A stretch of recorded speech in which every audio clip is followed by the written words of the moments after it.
Alternative Dispute Resolution Labor Management Practice Advisor, and it's going to try to help you and me hopefully make some sense out of all the labor unrest and the role that negotiations play in either forestalling or resolving seemingly unresolvable differences. Good morning and welcome to Sunrise, Ben. How are you feeling this morning? Fine, thank you. Let me greet all your cherished viewers. Okay, if you look at the front page of today's edition of the Daily Graphic, it talks about labor unrest and about government to find solution. Now, this is nothing new. Government is always looking for solutions to a whole host of problems. Labor being the latest, to rear its head again. And I would have thought that the single spine salary structure would have resolved all this for good. I think I was wrong. What do you think?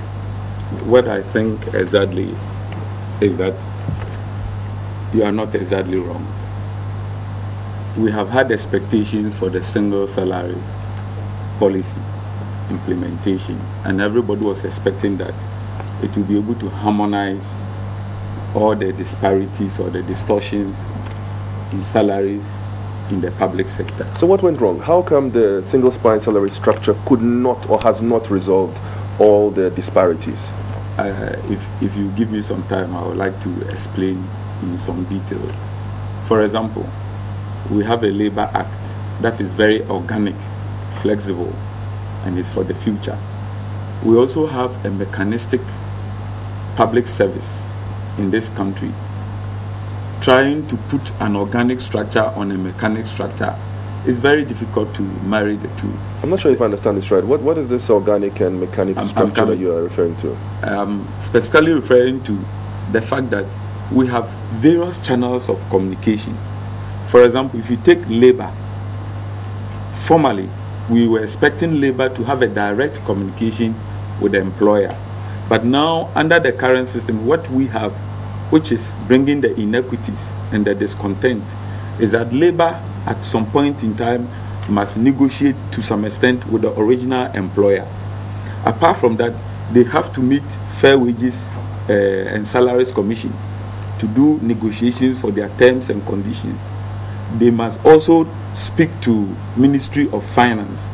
Aside that, they have to coordinate and to harmonize activities with Public Services Committee. So you have one labor organization having many channels of communication, and it brings conflict to some extent because you have to handle one level after the other, and you are most likely to meet a hurdle along these multiple channels.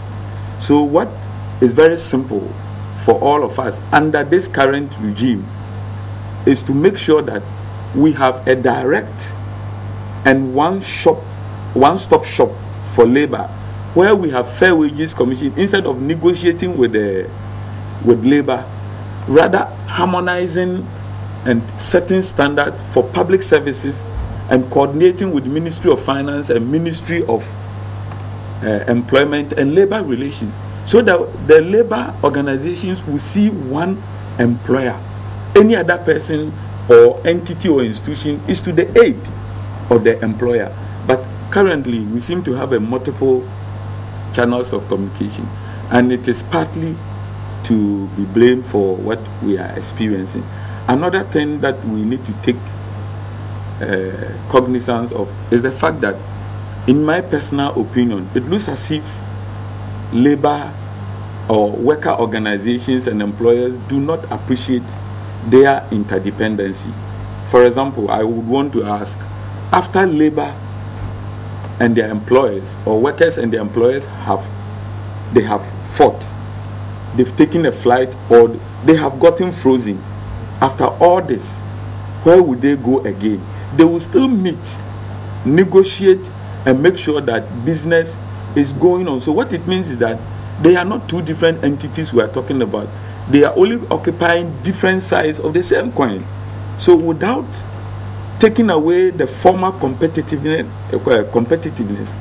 now switching into a collaborative effort, we will not be able to get what we need.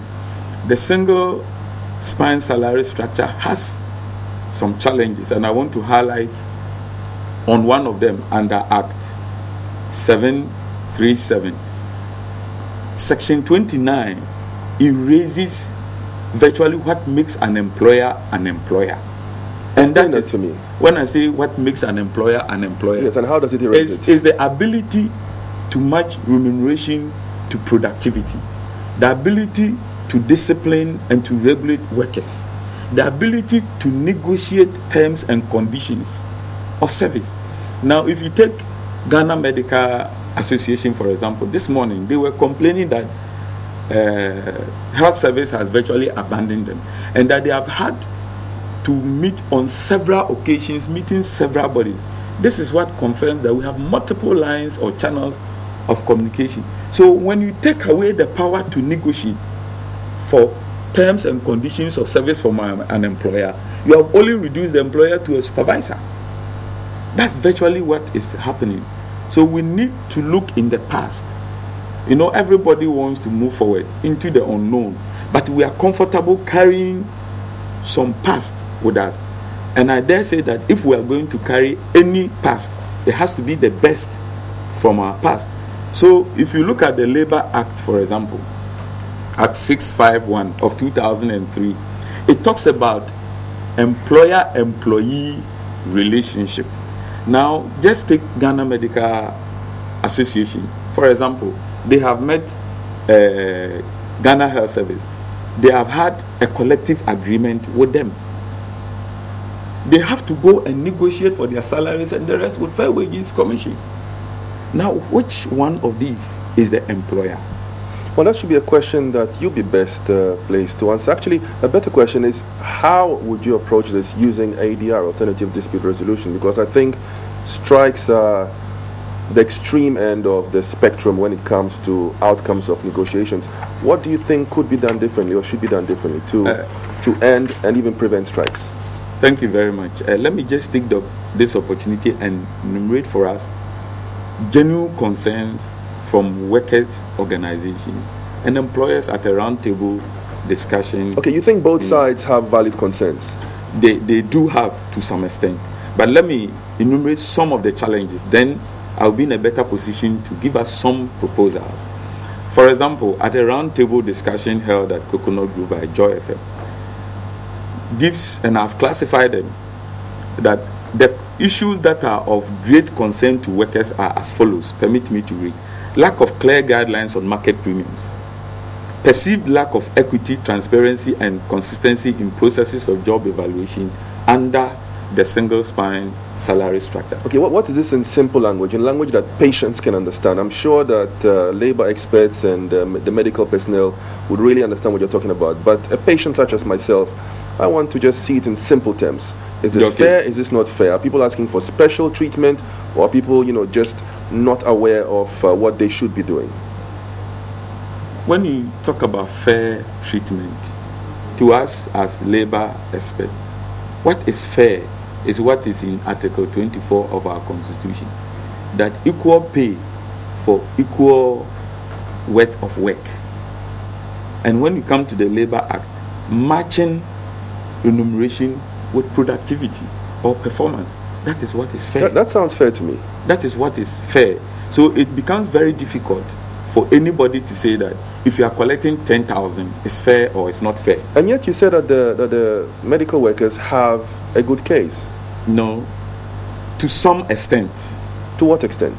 To the extent that I'm not over here speaking for medical association. I'm playing the role of more or less a facilitator. Now, what they are asking for is that they have had a collective agreement, and that agreement needs to be respected. That's all. That's all. But if you could allow me to go on, you get a very good picture. Anybody listening to us will get a very clear picture of what is happening in this country. Another issue with the workers, their major concern is lack of respect, which I have just said, for collective agreement. And then to UTAG, for example. How does this lack of respect manifest itself? How is it seen or shown? For example, we have agreed that pay me at this particular point in time, in this place, or of this amount. The time has elapsed, I have not realized it. Or the employer says that at this point in time, I would expect you to execute this and that. And it is not respected. Who is But not respecting this? in this case, I don't stand here as a judge. All the parties, workers and employers, to a large extent, have disrespected collective agreement to some extent, and more especially the Labor Act. And I'm particularly interested in that. You know, when we have people disrespecting the law with impunity, definitely unrest is what comes as a substitute. And that is what we are experiencing. Going back to the issue, it's very interesting that common concerns that labor and employers have is that they all agree that the National Labour Commission is inadequately resourced. For example, in handling matters. National Labour Commission, for example, has an operating office in Accra and intending to open one in the Western region, Takoradi to be specific. Now, when there is a labor unrest in the Northern region, where is the National Labour Commission? Upper West, Upper East. Do you have an idea of hotel bills in Accra? That you have to travel all the way for about 8 hours to come down to Accra only to have your petition heard? So, a cause for concern. Another issue that labor and employers also agree on is that there is also inadequate resources for Fair Wages and Salaries Commission to function. Interestingly, they also agree on inadequate public education on single spine pay policy. And that is where we have the brouhaha on the ex-gratia and the unhealthy comparison across sectors. That is where we have the issue. And then one thing that is very critical, that at any point in time, if it is missing, there will always be unrest, labor unrest, and that is negotiating in good faith. That is where it calls for labor management cooperation. Negotiating in good faith means simply that when we have come to the negotiating table, we have to meet at a point of our interest, not at our positions and our entrenched areas. We have to meet and integrate. So if we are negotiating in good faith, then we have to share relevant information. Aside that, any information that we share to aid us in negotiating, if it is confidential, we must all agree to keep it confidential, and that it is an unfair labor practice to give a fraudulent. And do what we should do to find a lasting solution. Just dial that number and speak directly to Ben and to myself. Ben, what is the single most important thing in finding an effective solution or resolution to this situation? Let me not single the most important thing. Why not? I want to give it a short-term most important thing and a long-term. Because you've mentioned a number of problems, a number of challenges. A number, but it can be resolved. But they're all opportunities for solutions. The single most important thing to do now, in the now, is that parties to a negotiation must go by the Labor Act, which says that for every joint negotiating meeting or committee, they must make rules bordering on, even when there are disputes, how they should resolve it. But most agreements don't have procedures for resolving disputes.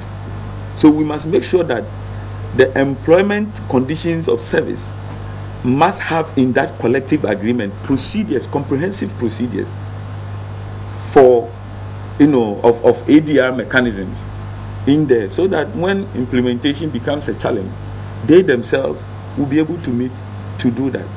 For the short term, there's a need to cooperate and to open channels of communication. It's a duty of an employer to make sure that there is an open channel of communication. Now, the doctors say that they've exhausted all avenues for negotiations in a story by Kwame Aseribo-Edo, and he's talking about Dr. Kwabena Opoku-Eduse, president of the GMA, making these statements, saying that the other side has failed to live up in good faith to what has been previously agreed, and that the GMA thinks that they've exhausted all avenues for negotiation.